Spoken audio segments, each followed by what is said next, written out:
সৰ্বপ্ৰথমতে মাননীয় মুখ্যমন্ত্ৰী হিমন্ত বিশ্ব ডাঙৰীয়া, ভাৰতীয় জনতা পাৰ্টীৰ অসম ৰাজ্যিক সভাপতি দিলীপ শইকীয়া ডাঙৰীয়া, আমাৰ ডিব্ৰুগড় লোকসভা সাংসদ সৰ্বানন্দ ডাঙৰীয়া সকলোকে মই ধন্যবাদ জনাইছোঁ যে যোৱা 5 বছৰ যথেষ্ট চেষ্টা কৰিছোঁ নাহৰকটীয়া সমষ্টিৰ বাবে কাম কৰিবৰ কাৰণে, ৰাইজৰ আশা পূৰণ কৰিবৰ কাৰণে।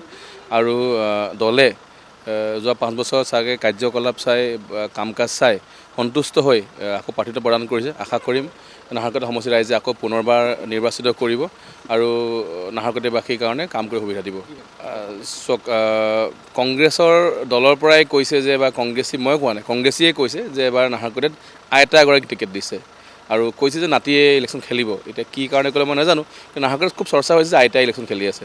তো মই আইতা নাতি যুঁজ হ'ব বুলি কংগ্ৰেছী এজনে কোৱা কথা, আৰু মই ভাবোঁ তেনেকুৱা ধৰণে পৰিৱেশ হৈ আছে যে নাহৰকটীয়া সমষ্টিত ৰাইজে যথেষ্ট তুলনা কৰিছে। 20 বছৰে কংগ্ৰেছে কি কৰিছিলে, প্ৰণতি ফুকন বাইদেউ 20 বছৰে বিধায়িকা আছিলে, নাহৰকটীয়া সমষ্টিত কি কাম কৰিলে আৰু তুলনা কৰি মই ভাবোঁ ভাৰতীয় জনতা পাৰ্টীয়ে 5 বছৰ যথেষ্ট কাম কৰি সক্ষম হৈছে। আৰু নাহৰকটীয়াৰ যি মৌলিক সমস্যা আছিলে, মহকুমাৰ পৰা ধৰি নামৰূপ হাড় কাৰখানাকে লৈ বিভিন্ন আৰু ITI ষ্টেডিয়াম সমস্যা আছিলে, গোটেইখিনি কাম ভাৰতীয় জনতা পাৰ্টীয়ে এড্ৰেছ কৰিব পাৰিছে। ভাৰতীয় জনতা পাৰ্টীয়ে এটা সঠিক দিশত আগুৱাই লৈ গৈছে। মই হাড় কাৰখানা হ'ল বুলি মই নকওঁ, কিন্তু আমি 2006 চনত আধাৰিলা হৈছিলে কংগ্ৰেছ চৰকাৰৰ সময়ত।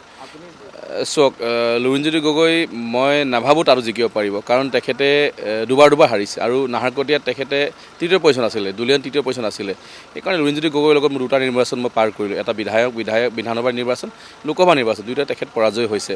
আৰু তেখেতলোকৰ দলটোৰ কোনো ভিত্তি নাই, কোনো গ্ৰাউণ্ড ৱৰ্ক নাই, কোনো গ্ৰাউণ্ডত কাৰ্যকৰ নাই। হয়, কিছু ছাপৰ্টাৰ আছে, মই নাই বুলি নকওঁ, 25,000 ভোট পাইছে, চাকিবই লাগিব। কিন্তু লুৰিণজ্যোতি গগৈ দলটো কেতিয়াও জিকাৰ দল নহয়। তেখেতলোকৰ গ্ৰাউণ্ড ৱৰ্ক নাই। ভাৰতীয় জনতা পাৰ্টী যিটো কেডাৰ বেছ পাৰ্টি, গাঁৱত গৈ কাম কৰে, মানুহ টাচ কৰে, কানেক্ট কৰে, তেখেতলোক হাৱাত থাকে। হাৱাত থকা মানুহ ৰাজনীতি কৰিব নোৱাৰে। সেইকাৰণে মই আকৌ কওঁ যে লুৰিণজ্যোতি গগৈয়ে এই নিৰ্বাচন গোটেই 100টা চিট হাৰিব, এটাও চিট জিকিব নোৱাৰে, কাৰণ তেখেতলোকৰ পাৰ্টিটোৰ কাৰ্যকৰ্তাসকল হাৱাত থাকে আৰু হাৱাত থাকি নিৰ্বাচন জিকিব নোৱাৰে। এলায়েন্সত লোকসভাটো আছিলে, কোনটো সমষ্টি জিকিব পাৰিলে? এটাও জিকিব পৰা নাই। তো সেইটো কাৰণে তাৰ ৰিজাল্ট সেইটোৱে। মানুহে ভাবে যে যোৱাবাৰ এলায়েন্স আছিলে বা বিভাজন হোৱাৰ কাৰণে জিকিছিলে, কিন্তু তাৰপিছত লোকসভাত এলায়েন্স হ'ল, তাৰপিছতো গোটেইকেইটা চিট 3.5 লাখ ভোটত লুৰিণজ্যোতি গগৈ লোকসভাত পৰাজয় হৈছে। তো সেইকাৰণে এইবিলাক মানুহে বুজি পায় ন, আজিৰ দিনত মানুহেতো কোনো নপঢ়া নুশুনা মানুহ নাই, সকলোৱে বুজি পায়। 100% লুৰিণজ্যোতি গগৈ পাৰ্টি ডিব্ৰুগড় জিলাৰ লোকসভাত এটাও চিট জিকিব নোৱাৰে। আৰু মই আকৌ খোৱাঙত চক্ৰ গগৈ জয়ী আহিব, চক্ৰ গগৈ তৃতীয়বাৰৰ বাবে বিধায়ক হৈ জয়ী আহিব।